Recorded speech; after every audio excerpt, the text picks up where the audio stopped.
wabarakatuh.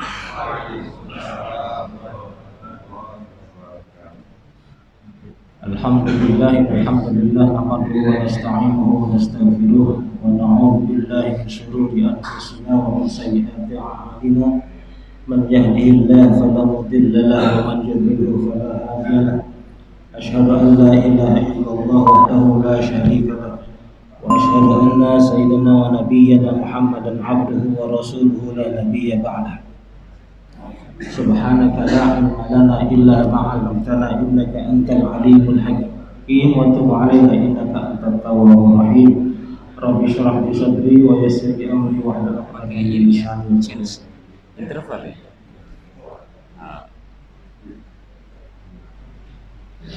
Alhamdulillah, pada pagi hari ini kita masih diberikan nikmat iman Islam dan sehat walafiat sehingga kita dapat berkumpul, bermusyafahah, silaturahim di pagi hari ini.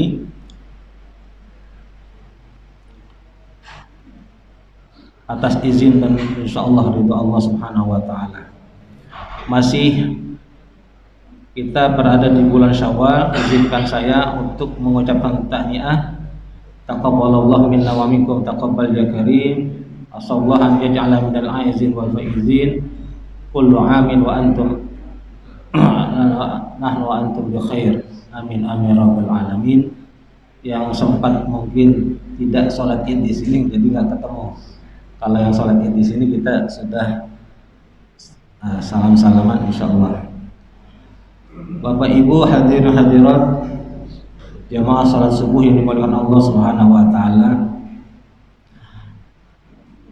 Dari obrolan saya dengan Ustaz Nelang, akhirnya kita nanti insyaallah ya, saya diplot itu rutin akan mengkaji kitab At-Tibyan fi Adabi Hamalatil Quran karangan Imam An-Nawawi. Ini tentang adab At-Tibyan dalam pembahasan adab para penghafal atau ahli Quran. Sebelum belajar Quran, sebelum baca Quran, apa sih etika adab kita terhadap Quran, terhadap guru Quran, terhadap majelis Quran dan seterusnya. Ini Imam Nawawi mengajarkan atau menuliskan untuk kita untuk menjadi pegangan rambu-rambu.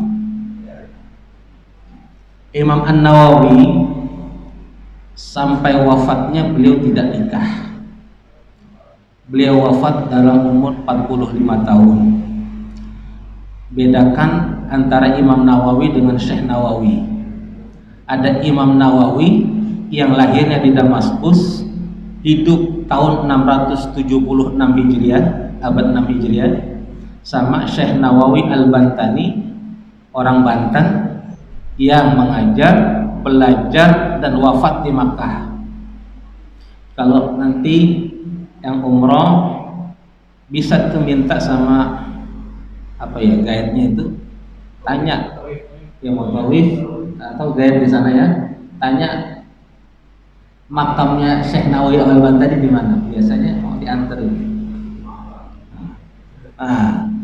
Jadi termasuk ulama-ulama Indonesia banyak yang wafatnya di sana. Ada Syekh Yasin Al-Fadani dan seterusnya. Biasanya saya nanti upayain aja berapa hari ya, nanti diantar gitu. Namun sebelum kita bahas tentang ini, karena ini pertemuan pertama, saya minta kita bahas dulu bagaimana memahami Islam, bagaimana memahami perbedaan-perbedaan dalam Islam. Itu yang seringkali di antara kita jadi sering sibuk dengan ribut di antara kita. Padahal begitu banyak permasalahan umat yang lebih penting, lebih besar yang kita hadapi. Baik masalah ekonomi, politik, budaya, sosial, pendidikan dan seterusnya. Begitu banyak di tengah-tengah kita dibandingkan kita harus ribut melulu masalah fikih. Saya bicara juga melalui telepon apa undang. Saya isi kajian tafsir, isi kajian hadis, isi kajian akidah. Tapi begitu jamaah diminta untuk bertanya, rata-rata pertanyaannya masalah fikih. Tetap aja fikih. Sama dengan santri-santri belajar fikihnya lebih banyak daripada belajar akidah, hadis. Tapi tetap begitu keluar kita tetap kenapa nggak moderat, kita nggak toleran, kenapa tetap tasamuh antar kita tuh kok kita masih terus ribut, yang kebanyakan kita ributkan masalah fikih, masalah ya, apalagi furu'iyah. Ini yang sering gitu. Ini sebenarnya saya siapin untuk ditampilkan, agak repot juga kalau Imam An-Nawawi ini termasuk imam apa ya? Bukan imam mujtahid, Pak. Ada imam mujtahid, ada imam dalam mazhab. Imam mujtahid itu Imam Syafi'i, Imam Hambali, Imam Maliki, Imam Hambali yang sering juga disebut Imam Ahmad, ada Imam Hanafi, itu imam mujtahid. Tapi imam dalam mazhab ada lagi, Pak. Ya. Nah, Imam Nawawi ini adalah imamnya atau rujukan paling besarnya ya dalam mazhab Syafi'i. Jadi Imam Nawawi ini bermazhab Syafi'i. Gitu ya. Jadi yang sangat ngefans sama Imam Nawawi, ketahuilah bahwa Imam Nawawi ini bermazhab Syafi'i. Sama yang begitu banyak merujuk hadis-hadis dalam Sahih Bukhari, ketahuilah Imam Al-Bukhari itu bermazhab Syafi'i. Karena saya pernah ketemu orang jelek-jelekin Imam Nawawi tapi menyanjung-nyanjung Imam Nawawi, jelek-jelekan Imam Syafi'i tapi menyanjung-nyanjung Imam Nawawi. Dia nggak tahu Imam Nawawi itu mazhabnya Syafi'i. Ada juga yang menyanjung-nyanjung Imam Ahmad, Imam Hambali, dia nggak tahu, dia merendahkan Imam Syafi'i. Imam Hambali itu muridnya Imam Syafi'i. Imam Nawawi begitu besar dan luasnya ilmunya, lalu murid-muridnya bertanya, "Syekh Imam, kenapa Anda tidak membuat mazhab tersendiri?" "Tidak, aku cukup mengikuti apa yang sudah dibuat oleh Imam Syafi'i." Jadi orang-orang yang begitu merendahkan atau mencerca Imam Syafi'i, kita orang-orang yang mungkin lebih yang bersikapnya lebih wise, menyikapinya mungkin dia belum kenal siapa Syafi'i. Kalau kita sudah tamat belajar baca kitab kitab Ar-Risalahnya Imam Syafi'i, kita mungkin sedikit banyak akan mendapat kesimpulan bahwa begitu amat luas ilmunya Imam Syafi'i. Beliaulah peletak ilmu usul fiqh. Kitab-kitab usul fiqh setelah beliau itu merujuk semuanya kepada kitabnya karya Imam Syafi'i. Disitulah rujukan usul fiqh untuk mencari solusi permasalahan, menjawab permasalahan atau soal-soal mengenai agama yang tidak ada di Quran dan tidak di hadis. Jadi dibuatlah koridor, metodologi, manhaj, bagaimana cara berpikir, bagaimana mencari solusi, bagaimana mengambil istinbat hukum dari hadis ataupun ayat Quran. Itulah yang peletak dasarnya Imam Syafi'i. Ustaz, apa benar kan Quran itu sudah kafah? Makasih. Islam itu diturunkan kata Allah kan sudah komplit, kafah, sempurna. Apa iya dalam hadis, dalam Quran, dalam Islam masih ada yang nggak diatur? Banyak, Pak. Saya sering contohnya simpel aja, Pak. Narkoba, Pak, hukumnya apa? Dari mana tahunya? Ada ayat Quran tentang narkoba? Nggak ada hadis? Ada hadis? Nggak ada, Pak. Lalu bagaimana ada ulama kok bisa istinbat hukum narkoba haram? Padahal tidak ada satu ayat dalam Quran dan hadis pun, teks hadis yang berkaitan tentang narkoba. Orang narkoba zaman sekarang baru ada.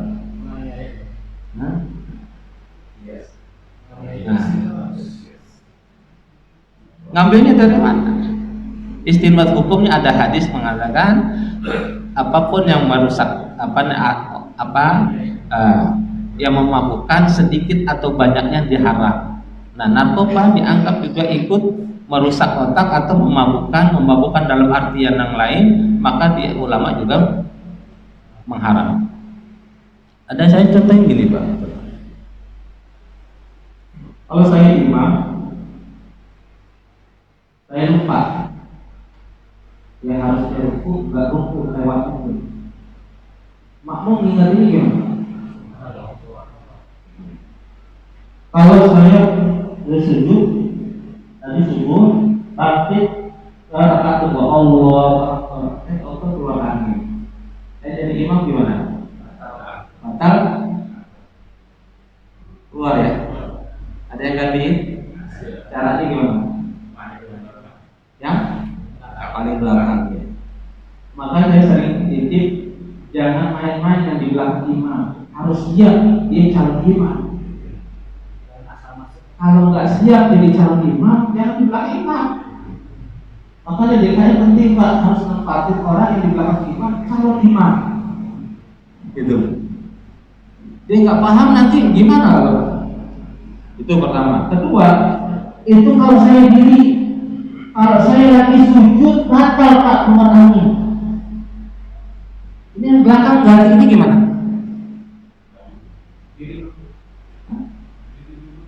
Mana dalilnya Pak? Diri dulu? Atau begini? Atau melompat? Nggak ada hadisnya. Bagaimana solusi cara jawabnya? Itu pakai kaidah-kaidah usul fiqh. Itu cuma sekilas aja Pak, banyak masalah yang bukan berarti ketika Allah mengatakan ini sempurna, yang sempurna dalam artian al-halalu bayyinun wal haramu bayyinun, yang Allah terangkan halal yang sudah jelas, yang haram sudah jelas. Tapi masalah-masalah kecil nggak semua Quran hadis. Belum lagi nanti teks, saya sering bilang kalau di kampus sampai apalagi nih, ayat Quran itu teksnya mati.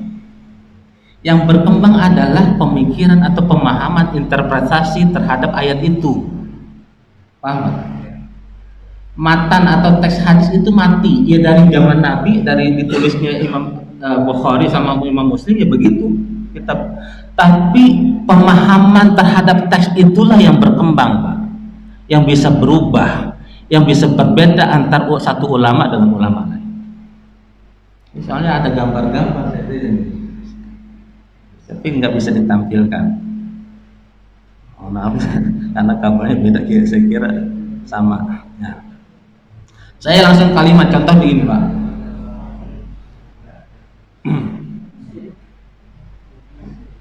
Ada kalimat gini Pak. Coba saya minta komentar, baik yang bapak-bapak atau ibu-ibu silakan komentar. Ada kalimat begini, lihatlah ada anak ayam di pinggir jalan. Silakan komentar Pak. Ada kalimat saya tulis, lihatlah ada anak ayam di pinggir jalan. Silakan komentar. Halo?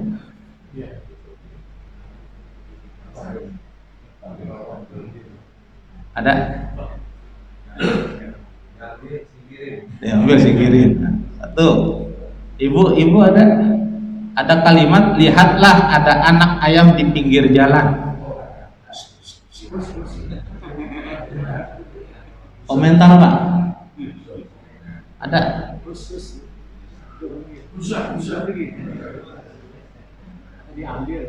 Diambil. Ada lagi Pak? Hah?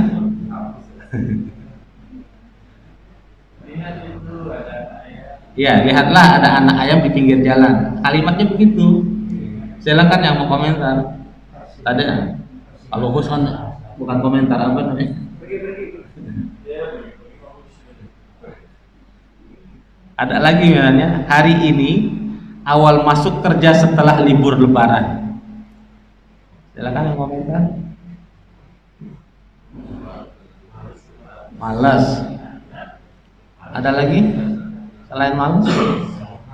Hah? Semangat. Ada lagi Pak? Kerja lagi, nyari duit lagi. Kemarin habisin duit. Ada lagi? Yang ayat kalimat ketiga, ayah makan soto tanpa garam. Hambar. Komentarnya pendek-pendek ya. Kurang mantap. Hah? Kurang mantap. Ibu ada Bu? Mungkin ayah dari darah tinggi, ngurangin garam. Lagi puasa. Puasa garam. Ya, ini agak panjang kalimatnya. Oh, kurang itu. Kepada segenap warga agar berkumpul besok pagi di kantor desa karena ada tamu dari luar negeri. Siap-siap menyambut tamu. Ada lagi? Beli baju.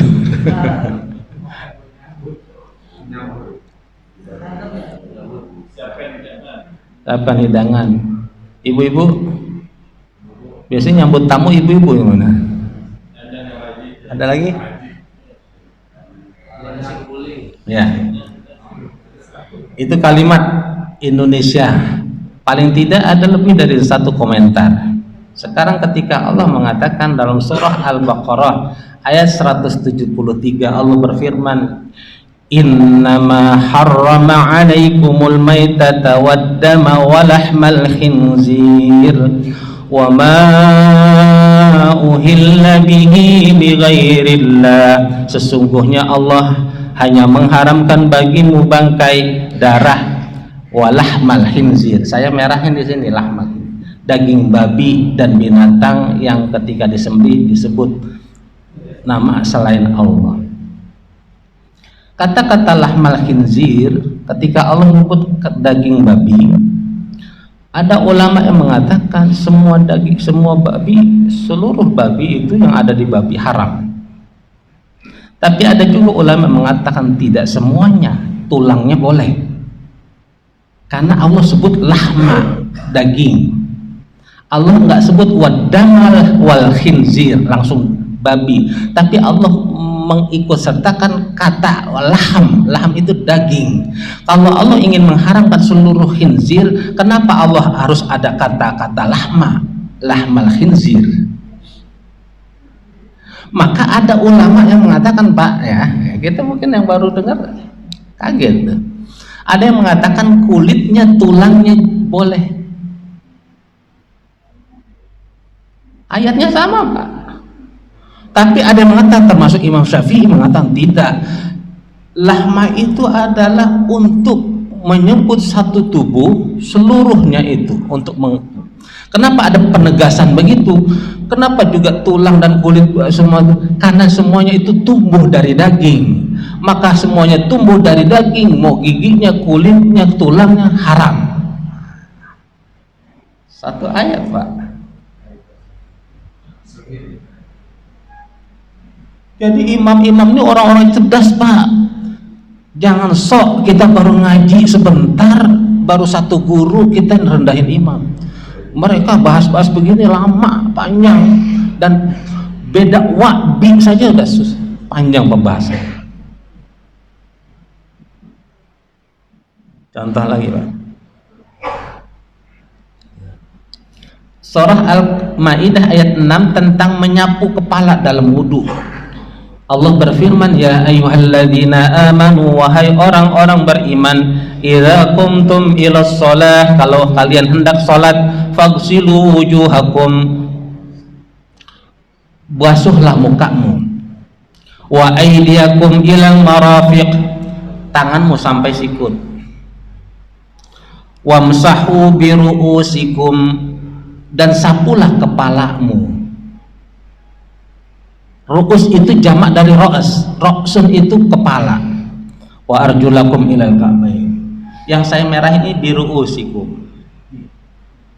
Ada ulama yang sunahkan menyapu kepala air semua, Pak. Karena yang disebut kepala, yang nggak sependapat jangan buru-buru nyalahin.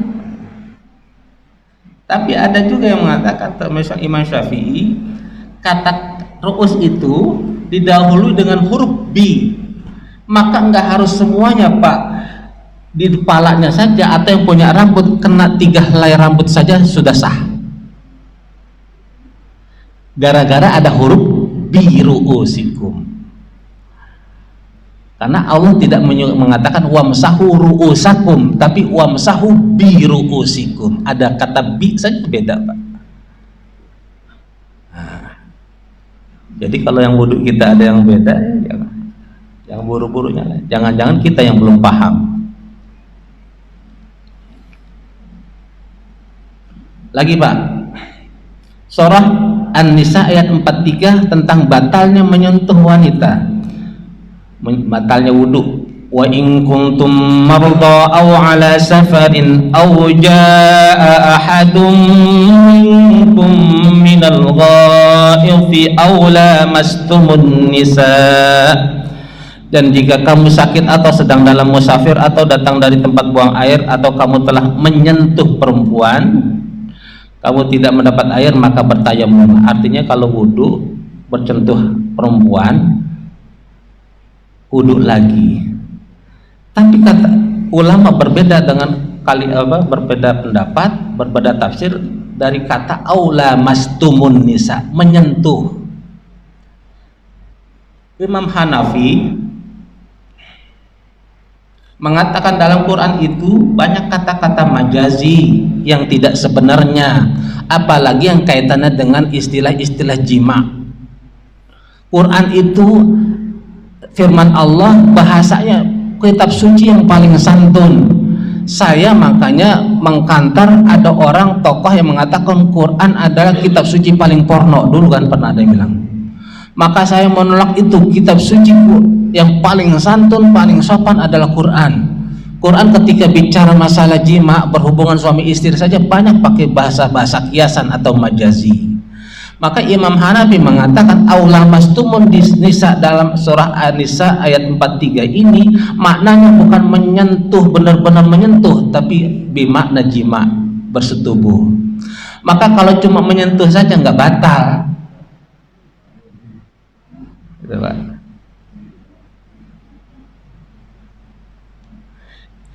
Imam Maliki lebih spesifik, menyentuh yang dikatakan batal kalau dengan syahwat, baik nyentuhnya nggak sengaja maupun tidak sengaja. Bahkan Imam Maliki mengatakan walaupun ada tabir kain, yang perempuan kena ada kain, kita ada kain, sentuhan nih sama istri habis wudhu dengan syahwat, dengan tidak sengaja, walaupun ada istri kita ada kain, kita ada kain, batal. Ya, Pak. Imam Syafi'i menyentuh walaupun tidak pakai syahwat, batal. Imam Hambali, Imam Ahmad mirip dengan Imam Maliki, bedanya ketika dia mengatakan Imam Maliki kan dia pakai, yang perempuan pakai kain, dia laki suaminya pakai kain menyentuh kalau pakai syahwat batal. Imam Ahmad nggak batal karena ada tabir walaupun pakai syahwat. Dari satu kata, Pak, 4 imam berbeda.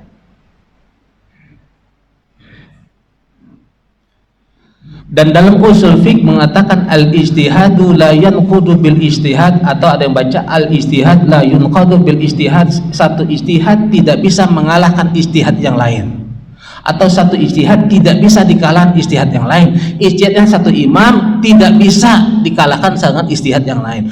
Kalau kita ngikuti ijtihad satu imam, maka kita haram mengatakan orang lain salah.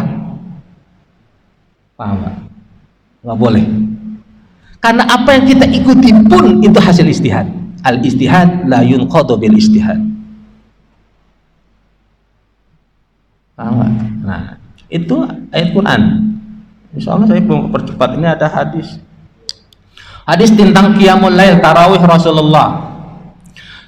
Hadisnya dari Aisyah radhiyallahu anha, istri baginda Rasulullah. Beliau meriwayatkan Nabi tidak pernah sholat sunnah di bulan Ramadan atau qiyamul lail, tarawih yang kita sebut, lebih dari 11 rakaat. Beliau sholat 4 rakaat, dan jangan engkau tanya bagaimana bagus dan lamanya sholat beliau. Lalu kemudian beliau sholat lagi 4 rakaat, dan jangan engkau tanya lagi bagus dan bagaimana panjangnya bacaan beliau. Kemudian beliau sholat 3 rakaat. Ada ulama yang mengatakan, oh begitu kita sholat tarawih 4 sekali salam, 4 sekali salam, witir 3 rakaat sekali salam. Ada yang begitu nggak Pak? Dari hadis ini. Tapi ada yang mengatakan misalnya, oh tidak, ada hadis lain lagi yang mengatakan Kabi ya, Salatul lail lin nabi masna masna. Ada hadis lain mengatakan Nabi kalau sholat sunnah terutama 2 rakaat, tidak pernah ada riwayat Nabi sholat 4 rakaat 1 kali salam. Maka ada hadis, berdasarkan hadis yang lain begitu, maksudnya 4 rakaat tuh 2 rakaat salam, 2 rakaat salam, habis 2 kali salam itu 4 rakaat, Nabi duduk dulu, zikir, baca Quran. Kalau kita kan terus Pak, makanya kita tarawihnya ngos-ngosan.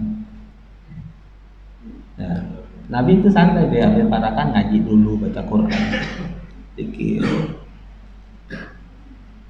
Satu hadis Pak.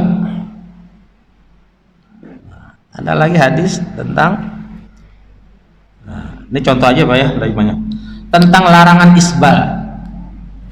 Hadis dari Abu Sa'id Al-Khudri, beliau berkata bahwasanya Nabi bersabda, sarungnya seorang muslim sampai batas tengah betisnya. Maka ada orang yang kita hadis sahih Pak, riwayat Muslim, mutawatir.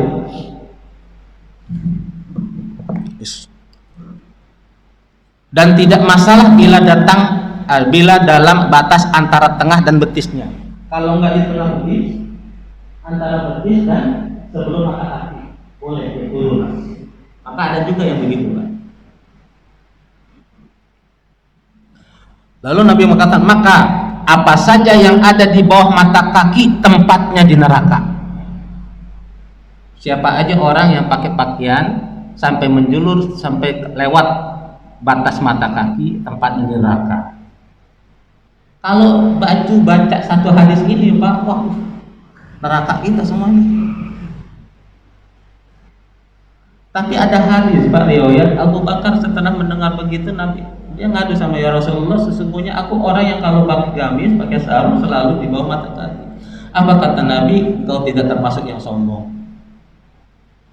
Artinya tidak semua orang yang isbal, yang pakai kain sarung, yang pakai gamis, yang pakai celana lewat mata kaki lalu dinyatakan sombong, lalu dibilang neraka. Tidak. Coba pahami bagaimana larangan isbal itu Nabi sematkan dengan ancaman di neraka. Kok cuma isbal aja? Artinya ada ulama yang memahami bukan sekedar isbalnya Pak, tapi takaburnya itu. Siapapun orang yang punya hati atau sombong dalam dadanya, tempatnya di neraka. Gitu Pak. Jadi kalaupun yang isbal, dia pakai pakaian kain sarung, celana dia di atas mata kaki, tapi dia sombong, neraka juga Pak. Gitu. Jadi ada, ini perbedaan. Ini ngomong-ngomong tadi jam berapa nih? Apa kan keenakan tak, saya lupa. Suruhnya jam berapa? Karena belum tanya jawab nih. Hah? 10 menit lagi. Oh, 5. Ya, tadi saya sebut imam-imam dalam hasab. Sebenarnya yang diakui dulu ada satu lagi Pak, cuman nggak populer, akhir kalah. Nggak populer lagi, cuma 4. Tapi saya lihat selain Imam Syafi'i, Imam Ahmad Hambali, Imam Maliki, Imam Hanafi, kenal Imam Al-Ghazali? Di mana kenalnya Pak?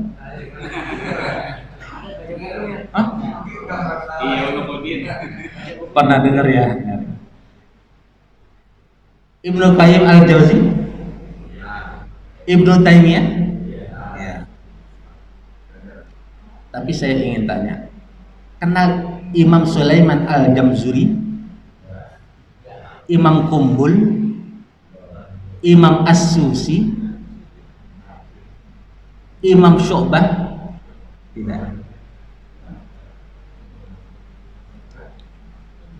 Surah Al-Fatihah ayat terakhir Pak kita baca. Siratan, coba. Siratal ladzina an'amta 'alaihim ghairil maghdubi 'alaihim waladdallin. Lupa lagi. Mereka kejauhan. Betul kan Pak? Betul. Tapi kalau saya baca siratal ladzina an'amta 'alaihim ghairil maghdubi 'alaihim waladdallin,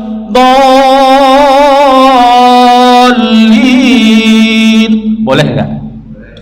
Dari mana boleh aja? Hah? Kenapa boleh? Kalau yang kita baca biasanya ada yang baca alaihum.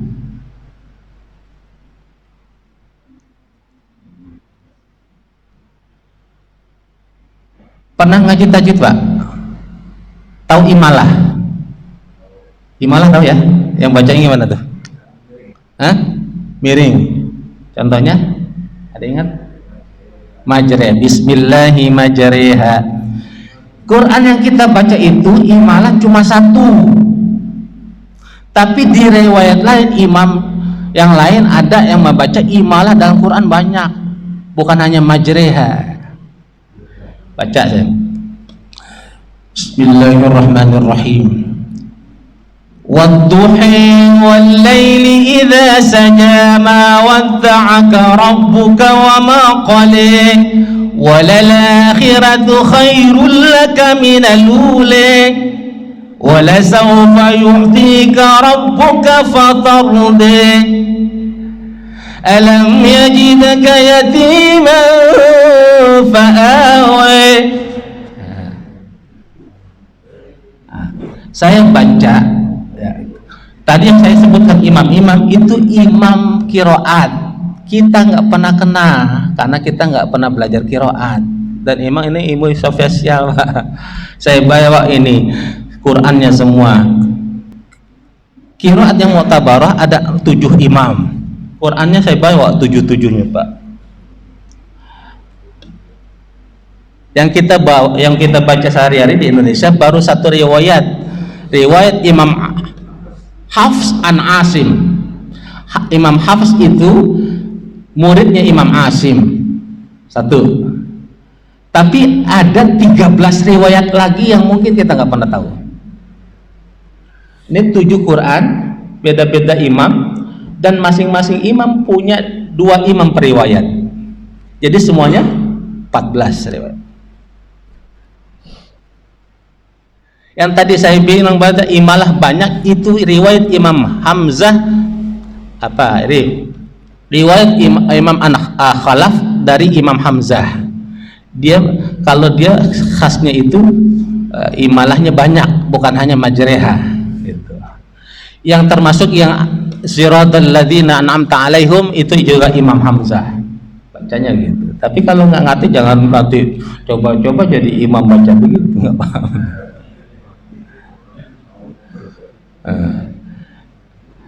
Anehnya gini Pak, Indonesia itu fikihnya pakai Imam Syafi'i. Tahu nggak Imam Syafi'i pakai qiraat siapa? Bukan Imam Hafs.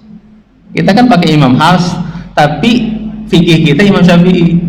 Imam Syafi'i sendiri bukan pakai Imam Hafs.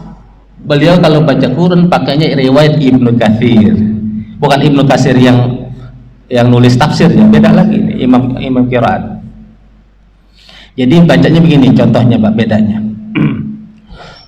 Qul ya ayyuhal kafirun la a'budu ma ta'budun wa la antum 'abidun. Antum jadi antumu. Lakum dinukum walidin. Kita waliyadin. Kalau riwayat Ibnu Katsir bacanya walidin. Lakum jadi lakumu dinukumu walidin. Itu riwayat Ibnu Katsir. Nah ini dulu ada cerita, jadi ketika Hisham bin Hakim jadi imam, salah satu makmumnya Umar bin Khattab. baca surah Al-Furqan yang cara bacanya beda dengan Nabi ngajarin ke Umar. Umar nih, namanya Umar kan kalau ngeliat yang sesuatu yang janggal dia langsung pengen tempeleng aja gitu loh. Dia batalin nggak, tapi akhirnya sabar juga dia sampai salam, baru salam langsung Pak. Ibarat ditegur, kamu baca surah apa? Jangan main-main dengan Quran. Ini pernah Pak, dulu Muammar ZA sempat ada yang kafir-kafirin ketika beliau baca qiraat. Padahal kiainya itu yang belum pernah belajar qiraat. Jangan main-mainin, itu qiraat. Dan mutawatir dari Rasul juga. Gitu. Memang Pak, alumni BTI itu berat Pak, karena saya termasuk itu buat untuk mensosialisasikan qiraat tuh ternyata sampai sekarang pun agak susah gitu. Belum banyak diterima, beberapa tempat aja yang paling enggak saya nggak mau make, tapi cuma mengenalkan saja supaya nanti gitu ya. Jadi ketika sudah selesai, Hisam bin Hakim ini diajak ke Rasulullah ngadu, ya Rasulullah, ini Hisam main-main, kata Umar bin Khattab, baca Quran maksudnya apa yang dibaca surah Al-Furqan, baca begini ya baca yang kamu baca tadi, kata Umar. Kata Nabi, betul, tapi engkau pernah ngajarkan kepada aku ya Rasulullah nggak begitu. Bagaimana? Baca, ya betul juga, kata Nabi. Itulah asbabul wurudnya, kata Nabi, sesungguhnya Quran diturunkan sab'atu ahruf, dengan 7 huruf. 7 huruf itu nanti penjelasan panjang gitu Pak ya. Nah ini untuk membuka wawasan kita, sekat-sekat bagaimana kadang sering kali kita ngaji, apalagi masyarakat perkotaan yang mungkin banyak juga yang dulunya backgroundnya tidak agama, lalu belajarnya langsung berat-berat ya. Begitu ngaji tafsir, ngaji Quran langsung tafsir, para tajwidnya aja belum khatam. Belajar hadis langsung kitab Sahih Bukhari, padahal Arba'in Nawawi aja belum pernah. Belajar fikih langsung 4 mazhab, kan mazhab Bidayatul Mujtahid, apalagi itu Al-Fiqhul wa Adillatu Al-Madzahib, tapi padahal Fathul Qorib belum kelar. Yang gini-gini Pak, kurang sistematis, akhirnya kita sempit. Kedua, fanatik sama guru, apalagi memang banyak, saya tidak menafikan banyak guru yang mendoktrin jamaahnya untuk tidak ngaji sama orang lain, akhirnya sempit, mudah kita. Padahal kita menjaga persatuan itu lebih wajib daripada mempermasalahkan furu'i ya. Contoh furu'iyah ya, ini sebenarnya ya mudah-mudahan nggak bosan saya juga tapi memang harus yang menjadi sepakatan ulama, niat menjadi rukun seluruh ibadah termasuk sholat. Tapi begitu sholat pembahasannya, apakah niat harus dilafazkan atau cukup di dalam hati, ulama berbeda pendapat. Tapi sepakat semuanya niat jadi rukun sholat. Belum lagi nanti ya masalah zikir jahar atau tidak, kunut atau itu tentang hadis yang mutawatir aja Pak tadi saya bilang. Belum nanti kalau hadis itu kan dia beda dengan Quran. Hadis itu zonniyul wurud, artinya semua hadis itu zonni, bukan mutlak. Kenapa? Dia melalui periwayatan yang diriwayatkan 2 abad setelah baginda Rasulullah wafat, paling tidak lebih cepat baru ada periwayatan hadis, bahkan belum jauh dari seperti itu. Makanya ada orang yang nggak paham, bagaimana kita ngikutin Imam Syafi'i, dia nggak pakai hadis-hadis Bukhari. Pak, ente ngaji nggak? Imam Bukhari hidupnya jauh setelah Imam Syafi'i wafat. Bagaimana dia ada juga Imam Bukhari yang belajar dari Syafi'i gitu.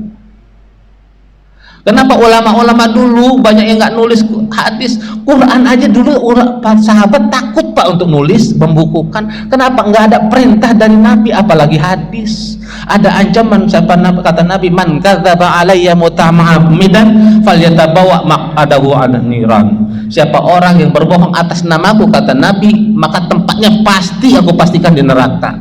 Maka para sahabat ngeri Pak untuk nulis omongan Nabi gitu Pak.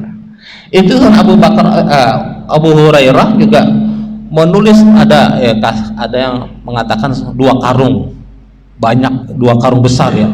Tapi yang 1 karungnya itu aku bakar, kata Abu Hurairah. Kenapa? Aku khawatir menimbulkan fitnah di tengah-tengah umat Islam. Kenapa? Banyak isinya, khawatir menanggung. Jadi yang sampai sama kita memang begitu.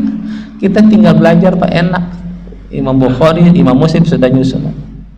Yang sampai ke kita juga hadis Nabi nggak semua. Karena ada pernyataan Abu Hurairah begitu, 1 karung lagi aku bakar. Gitu Pak, demikian. Insyaallah mudah-mudahan bisa membuka saya berharap apalagi kita sudah Ramadan, mudah-mudahan kita menjadi orang bertakwa. Bertakwa artinya apa sih? Kita saling menguatkan tadi persilaturahim kita antar umat. Kita berbeda kepala, beda pemikiran, beda cara pandang, silahkan, nggak apa-apa. Yang nggak boleh kita ribut, berantem, nggak mau tegur-teguran, senyum aja pelit. Akhirnya ke masjid sering ketemu, tapi di masjid jadi ribut, di masjid malah nggak pernah senyum, padahal senyum itu sedekah. Lalu gimana? Bahkan kita ngelihat saudara kita kayak ngelihat babi gitu, lebih haram lagi gitu kan. Ya kan, babi kan haram, itu ngelihat saudara kita senyum kagak asem aja kayak lebih haram dari babi ya saudara kita gitu. Nauzubillah, mudah-mudahan gitu. Silahkan kalau ada yang mau tanya, silakan.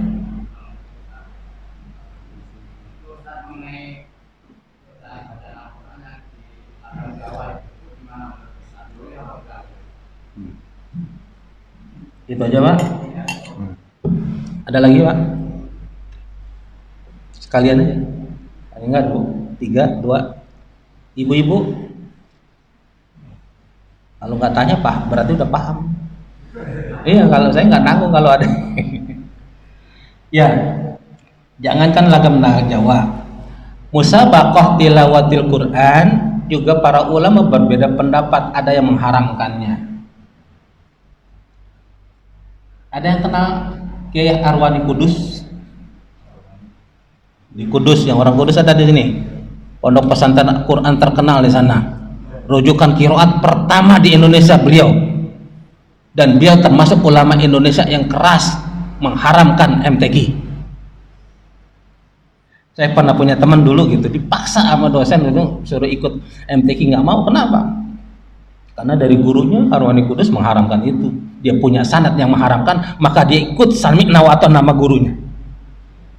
Jadi yang juara MTQ belum tentu Pak dia terbagus, belum tentu, karena banyak ahli Quran yang memang mengharamkan untuk MTQ.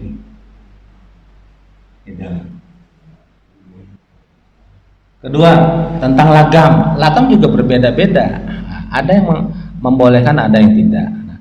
Nah, apalagi kalau jumhur ulama ditanya tentang lagam Jawa, itu sebenarnya menyalahi kesepakatan jumhur ulama. Jumhur ulama kata itu yang pakai lagam yang sudah menjadi kesepakatan ahlul qura, ya, lagam-lagam Arab.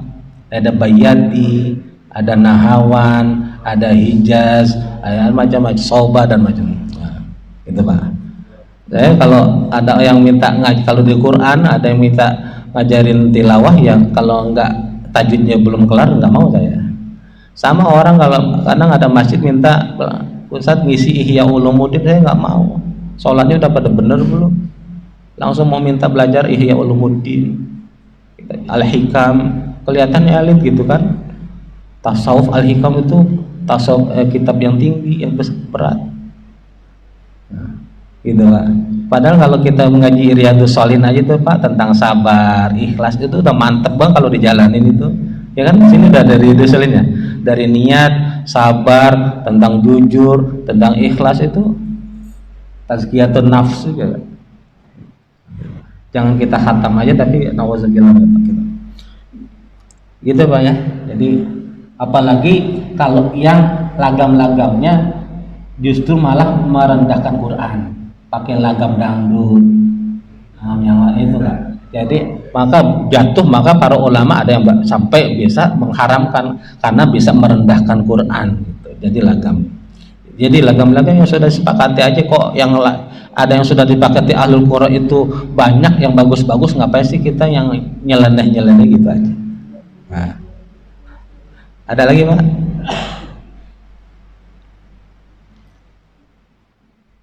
Ya, silakan. Kita pendapat dari pemikiran, jadi pasti akan berbeda sampai kiamat. Ya. Menganalisa suatu misalnya ayat, pasti dengan berbeda orang akan berbeda juga kan? Hanya ada bermasalah. Apa yang akhir zaman itu juga jadi gitu. Jadi kita jadinya gimana? Apa nanti dia berubah nanti di kepala? Kita dikasih konsep Al-Quran, teknisnya sunnah dan akal menganalisis sunnah dan Al-Quran. Nanti banyak yang paham. Karena beberapa masalah akan ketemu. Nanti banyak nanti di akhir-akhir paham. Karena dibahas pun nggak akan ketemu. Pasti akan berdebat dulu. Ya. Kalau dibilang Quran itu konsep, saya kurang setuju Pak, kurang tepat. Konsep itu adalah buah pikiran, sementara Quran bukan hasil buah pikiran. Itu konsep. Quran itu kitab suci, kalam Allah, firman Allah. Nah, bagaimana perbedaan ulama? Sebenarnya perbedaan ulama juga enggak perdebatan kayak anggota DPR, enggak Pak. Kayak jangan dibayangin itu. Ulama-ulama dulu Pak nulis buku kitab, ketika dia menyampaikan masalahnya, dia akhirnya wallahu a'lam, ini adalah pendapatku, bisa jadi pendapat yang lain lebih baik. Tidak pernah mengkultuskan pendapat dia sendiri, nggak pernah. Kadang kita yang lebih galak gitu. Ayo kitanya gitu, sampai gebrak meja, ngotot-ngotot. Imam-imamnya nggak begitu. Seringkali kan kopral Pak yang lebih galak daripada jenderal. Jenderal mah biasa aja. Saya makan soto, makan apa sama jenderal biasa Pak. Kadang kopral yang belum biasa. Ya kan Pak? Gitu Pak. Ya, tapi begini Pak, itu memang pendapat tapi didasari dengan ilmu. Hati-hati, saya pernah datang habis pengajian gini, samperin aja banyak ustadz. Saya juga bisa memahami Quran. Dari mana Pak Haji? Kan ada terjemahannya. Kita baca, saya simpulin. Oh nggak bisa begitu. Kalau mudah dengan cara seperti itu menyimpulkan Quran, belajar agama, buat apa? Perguruan-perguruan tinggi Islam ada fakultas macam-macam. Buat apa? Banyak orang belajar agama sampai ke Timur Tengah tahunan Pak. Kalau cuma kita bisa memahami Quran dengan baca terjemahnya, lalu kita nyimpulin, wah hati-hati Pak, hati-hati, nggak bisa begitu Pak. Ada metodologinya, ada manhajnya, ada madhabnya. Oleh karena itu kita yang awam, ada tingkatannya. Begitu memahami Quran, kita taklid, ngikutin imam mazhab. Ustaz, apakah selalu? Makanya puluhan tahun jadi umat Islam harusnya naik ittiba. Ittiba itu ngikutin imam mazhab, pendapat ulama, tapi ngerti permasalahannya atau tahu argumentasinya, hujahnya. Ente sholat subuh kenapa pakai kunut? Aneh mah ikut aja karena imam ini ikut. Nah, itu masih taklid. Tapi kalau udah bisa baca, kenapa? Karena hujahnya adilnya begini. Wah, itu udah ittiba. Tapi tingkat yang paling tinggi istihad, kita jadi mujtahid mungkin kita berat. Kita mau selevel Imam Syafi'i berat Pak. Paling tinggi ilmu tabi'in Pak. Kita ngikutin itu. Jadi nanti kata Nabi, setiap orang mukmin akan nanti dikumpulkan di yaumil mahsyar bersama para pemimpinnya, termasuk para imam-imam itu. Kita nggak jadi makmum mah enak Pak. Nggak usah rewel. Ketika imam takbir, kita takbir aja. Kita imam ruku, kita ruku aja. Pengapa repot? Adapun ada permasalahan, imam nanti yang ditanya, gitu. Dan pasti persidangan Allah, nah memang itu. Kita kan ya, orang awam lebih gampang kan, gitu. Tinggal ngikutin imam, gitu. Makanya saya pernah bilang, kalaupun kita yang enggak pernah kunut, jadi imamnya, kalau tahu kita dapat imam kunut, ya angkat tangan aja Pak. Ustaz, tapi ya kan imam kita lagi pakai kunut, kita hormatin dia, kita ngikutin dia. Adapun nanti itu salah, biar dia, gitu kan.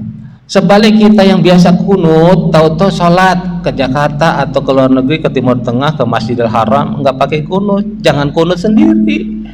ikutin imam, hormatin imam, karena kita ngikutin imam, imam yang nggak pakai kunut ya jangan pakai kunut, gitu loh Pak, gitu aja Pak.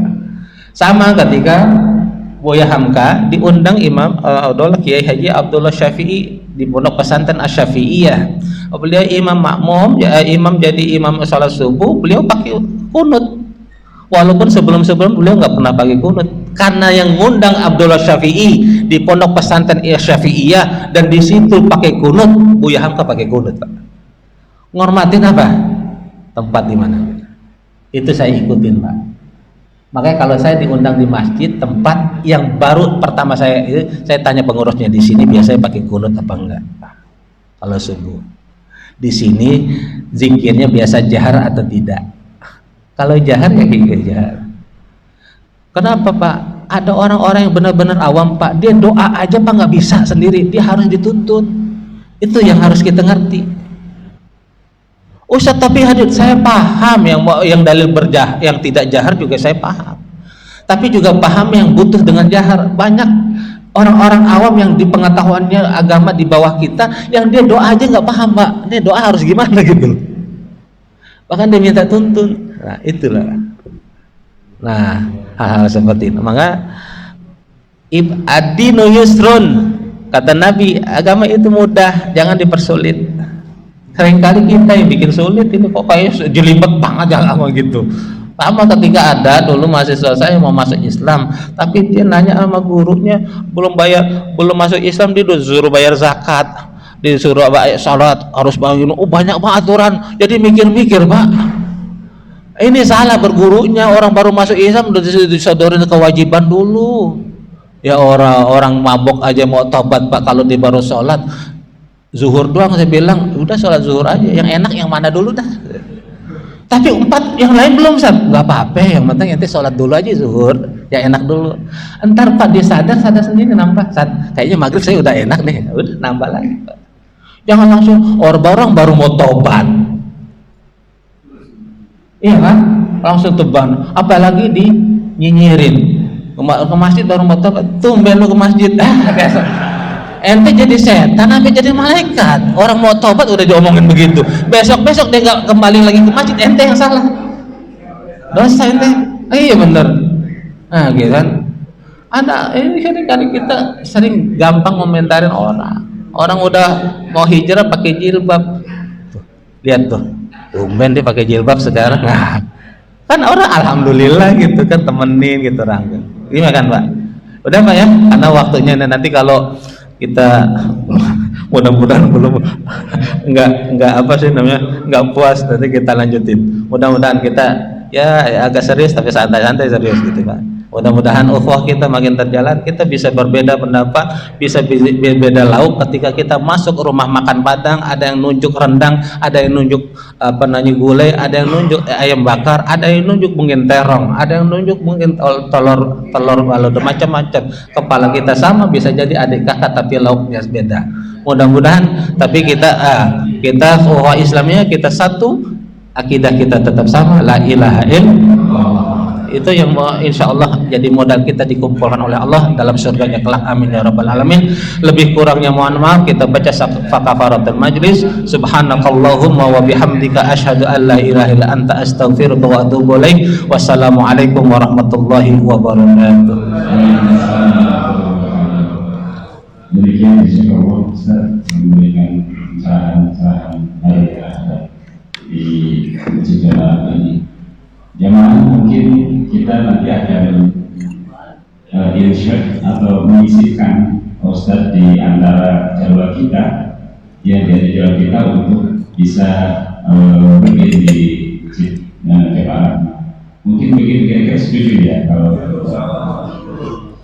jadi kita akan menyisipkan dalam kegiatan rutin kita dalam bulanan untuk berhamil ini, berhamil ini. Demikian. Mari kita sama-sama sembahyang syuruk, dan nanti ada pengajian kecil seperti biasa di masjid. Assalamualaikum warahmatullahi wabarakatuh.